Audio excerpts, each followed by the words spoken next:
here, the Frugal Crafter.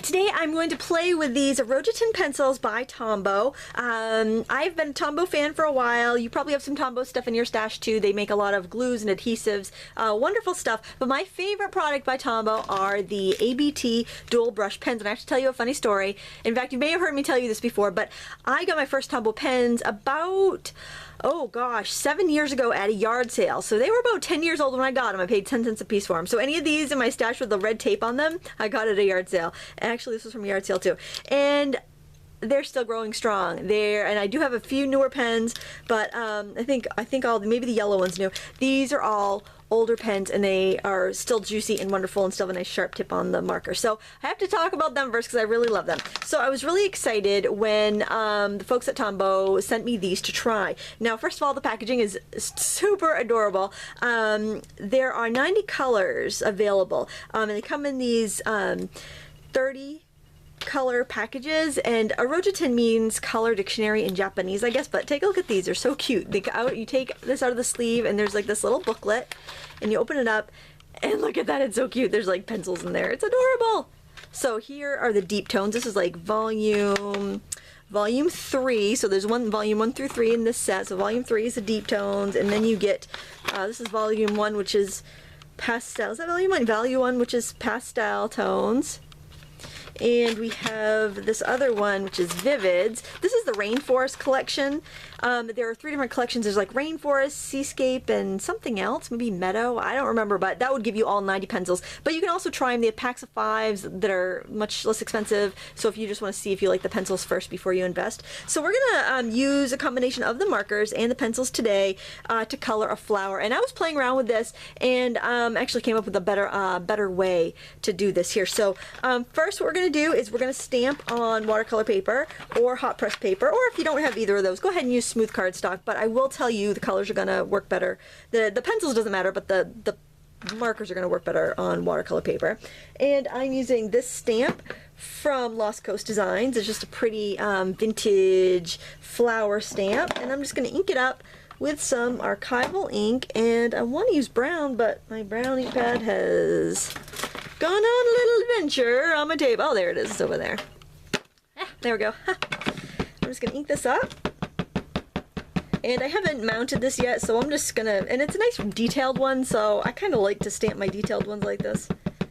And then I get to save a few bucks on mounting foam, which is always nice. And then just set your paper down. I'm working on a piece of masonite. It's just the lid to my colored pencil box, actually. But I like to color on a firm surface with colored pencils, but you do whatever you want to do. Your choice. Some people like to color on a magazine, have like a magazine. They like that little bit of padding. Okay, and here is our image. Isn't that gorgeous? Love it.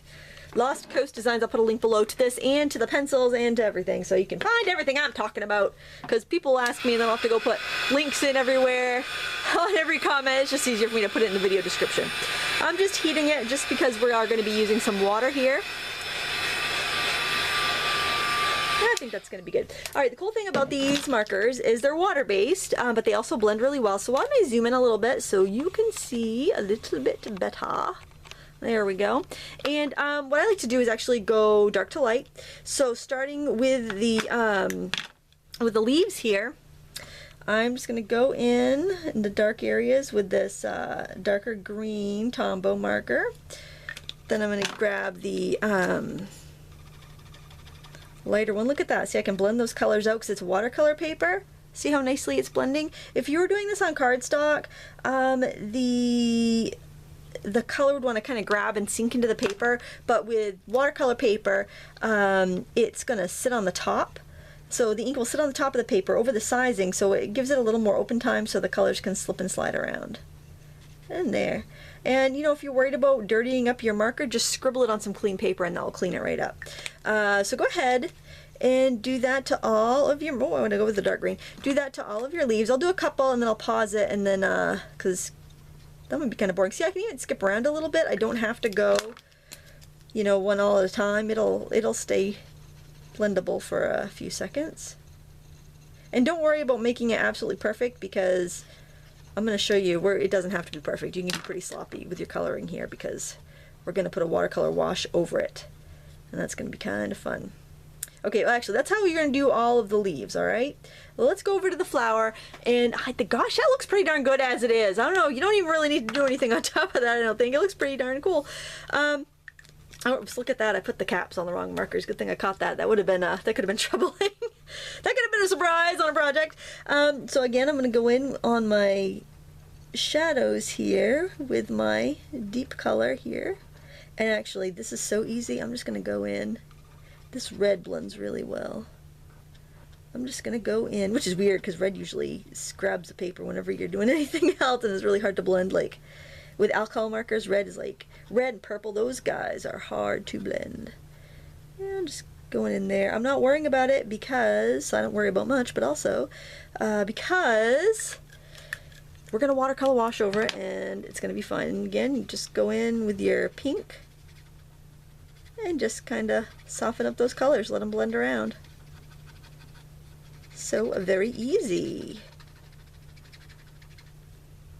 I think this one might need to be reinked. This is a, see, red sticker. This is like, you know, 20 years old or whatever. Well, because the woman that I bought this, and see, this is the thing, the woman I bought the markers from owned a stamp store, and she had closed it a few years earlier, and then she was retiring, and she was gonna she was selling all of her stamping stuff because they were gonna move into like a camper and I guess travel, and so these had been used like in classes in a stamp store, and they're still juicy. So I thought that was pretty crazy. I love these markers. I do the same thing for the buds here. I did, oh my gosh, I was so good today. I picked up, vacuumed, did my work on the computer, went to Walmart, which I go like 3 times a year. I'm just not a shopping fan, and for some reason big stores like that just oh, I don't like big stores. And I went into Walmart because I needed, like, everyone needed new gym shorts for their fall sports, and it was just a few things that I hadn't got for back to school time, so I'm like, oh, I'm just gonna run in without the kids. So I ran and did that. Got that done. It never, it's always fine whenever I go. I just dread going into town. But anyway, so then like, well, my house is clean and I've done my chores. Oh, I'm treating myself to some Chinese food. So I ordered, standing in Walmart, like getting ready to do the last like aisle, like right before the produce and stuff. I didn't get my produce there, but so like about 15 minutes before I had to cash out, I'm like, oh, I called and ordered myself some Szechuan tofu and picked it up on the way home, had that for lunch. That was a nice little reward to the day. Made myself a cup of tea and watched an episode of Grimm. There's my day in a nutshell. I bet you're just dying to know that, huh? Yeah, so that's what I did today. So now I'm like, oh, now I got some free time and a little coloring. Life is good, my friends. Life is good. So you just want to go and finish coloring. And then I will come back when I've got the marker section done, and we will go on to the watercolor wash. So I'll see you in a moment when we do that. Alright, I've got all the marker done here, not too shabby, and now I'm going to mix up a nice, I've got my watercolor palette over here. Let me just show you. I'm just going to grab some of this cadmium yellow, which is a nice warm yellow. You could use New Gamboge, any sort of nice warm yellow, and I am going to just paint over the background. I know it can be a little freaky here. You are kind of getting into the color and letting it mix around, but it's fine. You know, it's going to give you this really cool watercolor texture and watercolor look. And if you want, you can do a little bit of sap green down at the bottom. You know, you just want to kind of cover the paper. Look, and that looks really pretty. I really like the rough edge. It'd be nice on a postcard, or you could do your art journal page like this and kind of fan out the color so you can have room for a quote or whatnot. I have one that's already done to that stage and dry, so I'm going to set this one out of the way, and I might just leave that one like that even and use it, or I might go back in with a colored pencil, but I am going to do the colored pencil on this one because I want to show you what you can do with these pencils. So let me go grab my pencils. I'd pick out the pencils I'm going to use so you can see them right here, and we'll start coloring. Okay, we got our pencils here, and I'm going to start with my 2 darker reds. I've got this crimson and cherry red. So the crimson's from the deep tones, and the cherry is from the vivid.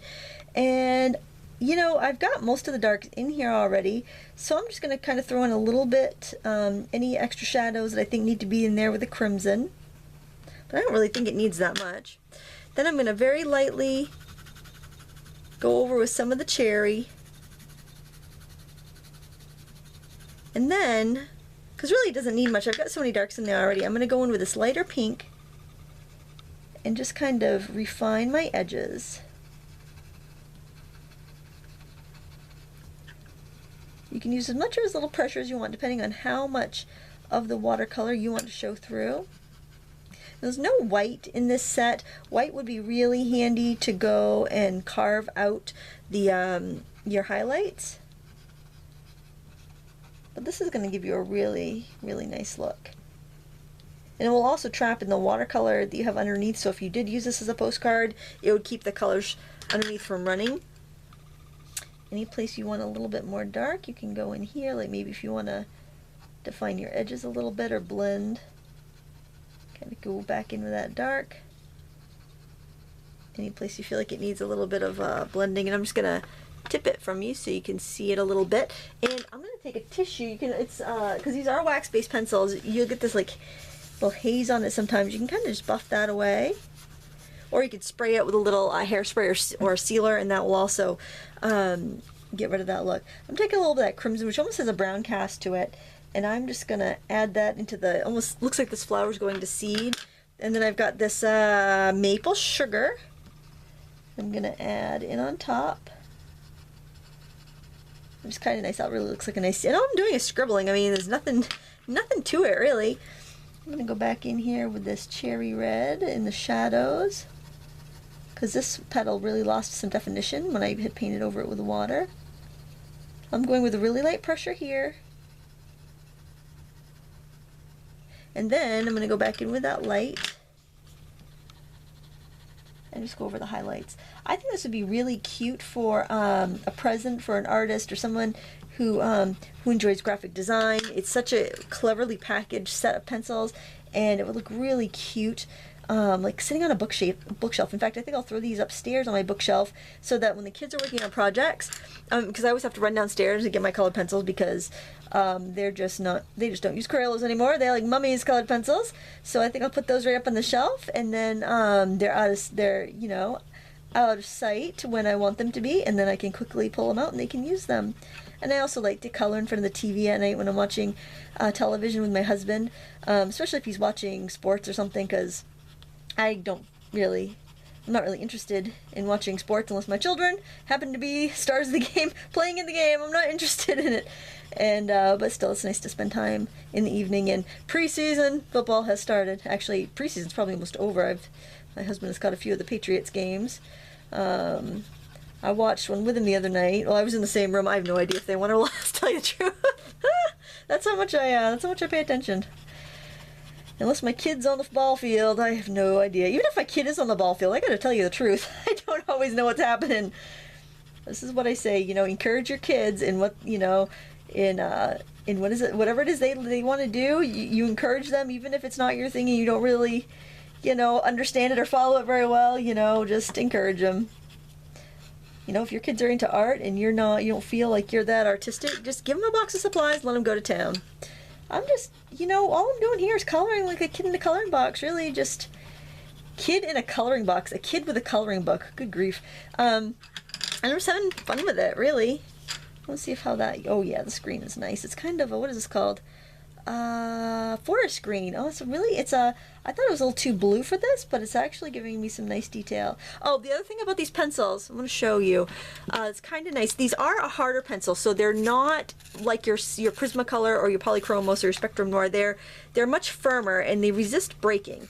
If you do sharpen it to like a razor tip, that tiny tip might, just snap a little bit, but they're much firmer pencils, so they're really good if you like a lot of detail, or even if just for like those kind of if you want to like sharpen up edges on something and you need a pencil that you can apply some pressure to and it's not going to break on you.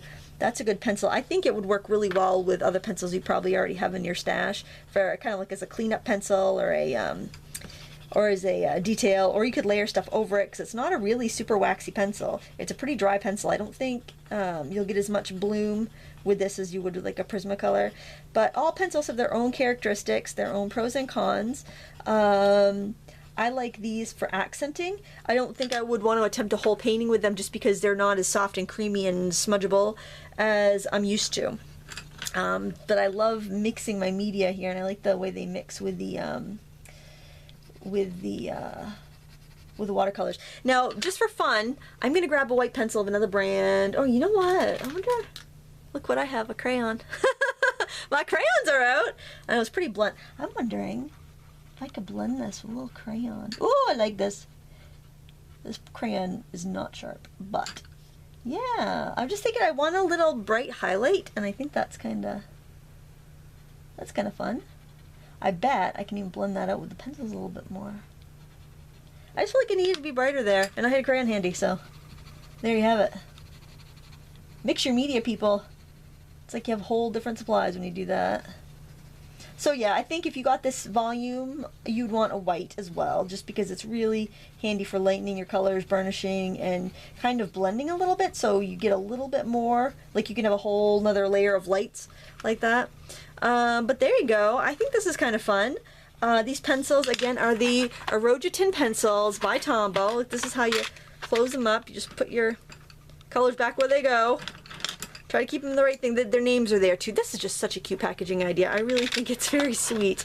And it would look really sweet on a bookshelf and be a great gift for an artsy friend. I think it would be really, just a really cute gift set, I think, this time of year.